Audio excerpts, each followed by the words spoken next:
Have you ever accomplished something huge? Maybe it was a win that took you years to build, and the moment it happens, you downplay it. You tell yourself, oh, it's not that big of a deal. I don't want to make it about me. I don't really want to tell anybody. Maybe you just kind of like, you do it and then you like put push it aside. So this episode is for the humble high achievers, queens, the kings who crush it behind the scenes, but who freeze when it's time to name it out loud, to speak it out loud. Because here is the truth. It ain't bragging if it's true. And if you're not claiming your success, you are subconsciously training your audience to overlook it too.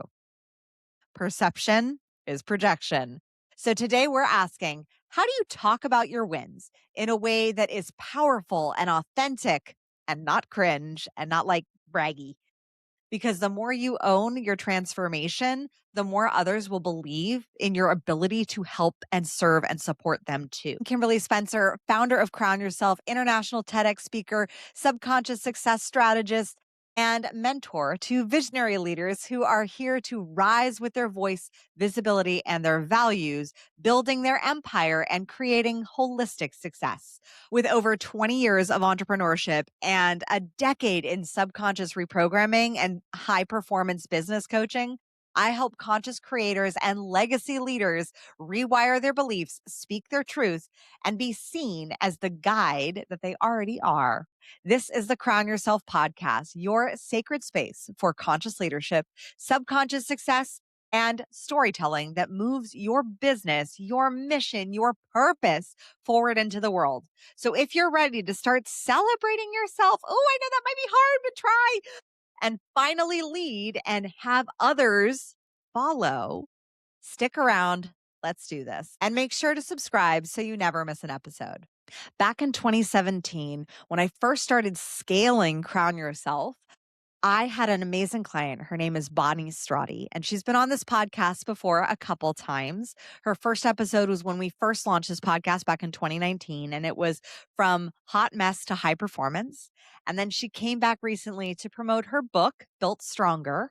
And one of the greatest gifts that she experienced through our coaching was, and she says this in her testimonial, so I'm allowed to share it, was that after 52 years, she could finally celebrate herself. And there's something powerful in the power of our perspective of ourselves and the wins that we've had throughout our lives that we can actually deeply be proud of on an embodied level. To give you an example of the power of perspective in embodying a win, it took me 5 years, 5 years to see my buyout from my e-com company that I was president of in between 2012 and 2014 as a success. For 5 years, I thought that I was a failure. I thought that I had lost that company.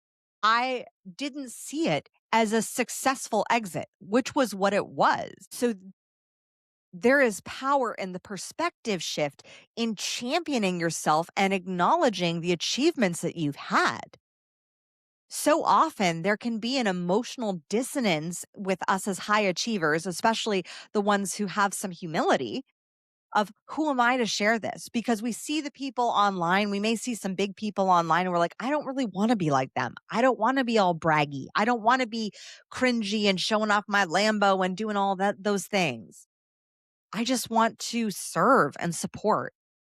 And so in this episode, we're going to go through the steps to shift so that bragging is no longer a cringe thing, because this world needs you in your gift and it also needs you in your power. And owning your accomplishments is a part of that. So first, we want to rewire the association with bragging. So often we're taught not to brag. Maybe as a child, you were said not to brag and you didn't want to come off as arrogant. But consider this. What if bragging is not arrogance, but it's evidence? If it's real, it's actually not ego. It's actually you embodying the accomplishment of what you've achieved. Being able to stand here and say, well, sit here, as I sit in my nice office chair, sit here and say that I have successfully run 6 full marathons and 4 halves. That is an incredible accomplishment that I've had to embody because of the work that I had to get here. If you see me, I have short little chihuahua legs. I am 5'2" on a good day.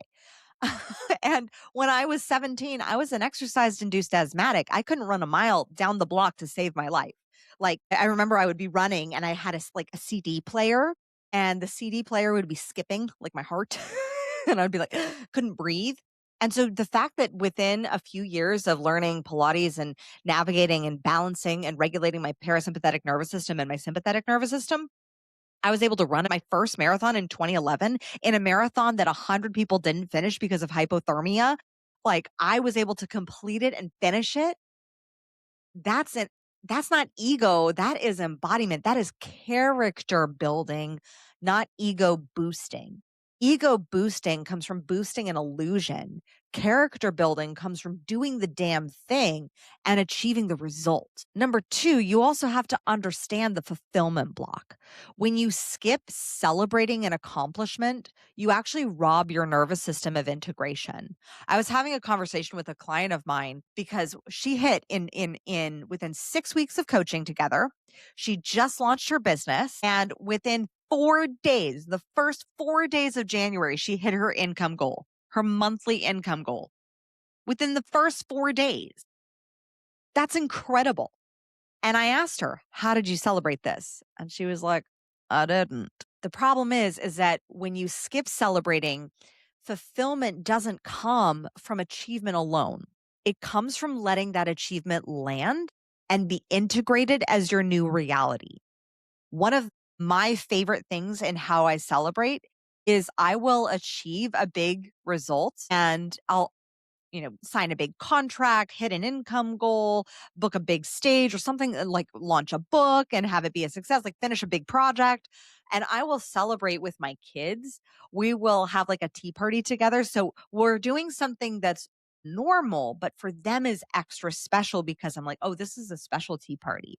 Or we'll go to the grocery store together, which is like super normal. And I very rarely go. Like, I am not the grocery store shopper in the family. I don't do that, but like we'll go and we'll specifically go to get some Martinellis and some champagne so that we can celebrate as a family together. And that makes it a special moment that integrates the win in the family. And it's not just a me win, it's a we win because it's a team effort, especially as a family. And if you have a family or a partner or even your work team, integrate it as a we win so that it removes the idea of the ego because it took many people to get there, whether it was a support system of having a babysitter or the support system of your partner or your husband just taking the kids for a couple hours so you could do the thing. Or if it was the support of your team showing up and being a part and hitting their metrics and hitting their progress goals. Whatever it is, make it a we win and integrate the celebrating as a part of your culture as a family and as a business entity. And number three, we want to flip the narrative. So if you don't share your wins, here's the problem. If you never share your wins and those ego boosting bros on the interwebs who flash the cash and don't like actually have money in the bank, they win versus you. When you, as a humble, conscious, high achieving leader, when you share your wins, people can see what's possible through you. One of my favorite sayings that I repeat when I MC conferences is, if she can, I can too. If he can, I can too. Why would I not share this if it's true and could actually help someone else believe in themselves? Or better yet, give them a strategy to actually test, apply, and see if that works for success for them. Your story actually then has the power to give people permission to rise. It's like in my podcast where I talked about Alex Honnold's ascent of Taipei 101. That ascent gave people permission to rise into their own goals and dreams that they've had for a decade.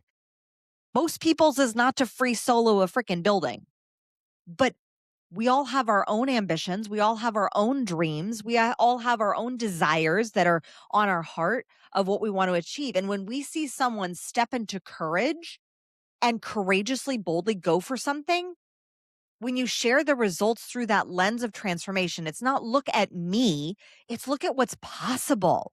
Look at what can be possible. It's like when Roger Bannister ran the 4 minute mile. Everyone before that said, it's not possible. You're going to die. Your heart's going to explode. And then what happened after he did it? Another person did it very shortly after. I think it was like 2 weeks, maybe 2 months after, like not too far behind. And then another person and another person. Then the 4 minute mile became like a standard of speed running because someone had to show what was possible. The same is true with Alex Honnold's ascent on Skyscraping Live and Taipei 101. Like that that was a demonstration of what's possible with preparation, with presence, with going for a goal. And like I said, most of us don't have a goal to climb a giant building. I know that's not one of my goals in life. I have a lot of like big lofty physical goals. That has never been one of them. That is not my thing. Maybe rappelling down. That could be fun. But free soloing it? Hell no. But being able to share those results, to say, look at what's possible when you have a dream, when you have a goal. Here's a formula that I'm going to share with you that will allow you to brag without being braggadocious. It will allow you to share your story and your wins and your achievements, because that's a thing in storytelling as well. Like when you watch a movie, you feel the full arc. You don't stop and halfway through the movie when everything's going to hell and you're like, ugh, okay, I don't want the end of the movie. They're probably going to achieve something and I don't want to see them actually do it. No, you stay through the whole movie. You watch the whole thing. You get to the end. Your accomplishments, your achievements, that is the end of your story, but it is the beginning of someone else's. So let them see it's possible through you. So here's the formula for you to share your story. What it was that you did, what it was that you went for, what changed in you and externally when you went for it, what the outcome was when you did it, and then what you learned. This is where you then, through your accomplishments, through your achievements, you get to become the guide. You get to become the Yoda to the Skywalker. Because there are Skywalkers standing behind you 6 months, a year, 5 years, 10 years, 2 decades behind you who are like, somebody come teach me, show me that there is possibility, that these dreams that I have, that I want, the things that I want to do in this world, show me it's possible. And especially in the era of AI, when anyone can create content, when anyone can create anything pretty much, your lived experience is more valuable because what you have is a story that showcases discernment. And when you have a story that showcases discernment, you can pick through all the bajillion ideas that AI has that AI will validate you for and say, oh my gosh, that's such a great idea. Oh, you should also do this. Oh, and add this to your plate. And sure, add this. AI is never going to tell you to subtract unless you train it to tell you to subtract. Out of all the bajillion ideas, your story, your achievements give you discernment to say, ooh, maybe you should avoid that blockade. Maybe you should reroute your thinking about this. Maybe you should try something different about this because I've been there. Here's my lived experience. I've done what you want to do. Let me support you and guide you. Not claiming your brilliance is actually deflecting your divine role as a guide and as a steward for others. It prevents you in leaving the legacy that I know you want to leave. People have to be able to see you win. They have to see you achieve. They have to see you have success, which means they will not see it if you don't show them. They will not know about it if you don't tell them. It's kind of like in any marital relationship. Your partner doesn't know what you're thinking unless you tell him, pretty much. The same is true with visibility, with impact, with creating legacy. No one knows what you've done unless you tell them. And you have to say it repeatedly, consistently, regularly. And that is how you claim your brilliance. And that is how people start to see you as a guide who can then support them and serve them in helping them climb their own mountains, helping them climb their own Everest. That's why I created the collective, because the collective is our coaching community where we are done with playing small and not acknowledging our wins. You finally get to own your results, which also means, yeah, you get to own your failures. You get to own your mistakes too. You get to also own your worth, own your role as a leader in your space, in your industry. The Crown Yourself Collective can be your home if you are a courageous leader who's daring to step in to another level of greatness. This is a monthly high performance coaching membership for visionary leaders who are ready to take courageous, regular, soul aligned action. We build a weekly cadence, a pacing of taking one bold, brave, daring action per week. And then we celebrate those wins along the way. You will get the empire building strategy and the subconscious programming so that you can be seen in all that you are in your fullest expression, authentic as hell. Grab your spot inside of the collective down below if this is calling to you. And if you're like loving this podcast and you're like, oh my gosh, I need more of this, make sure you hit subscribe. Make sure you're subscribed on YouTube and Apple and Spotify so that you never miss an episode. We also have our special audio only episodes on Spotify and Apple Podcasts. So if you are not subscribed on those platforms, definitely make sure you are so that you can get those added extra bonus audio only episodes. As always, my fellow sovereigns, own your throne, mind your business because your reign is now. I'll see you next week.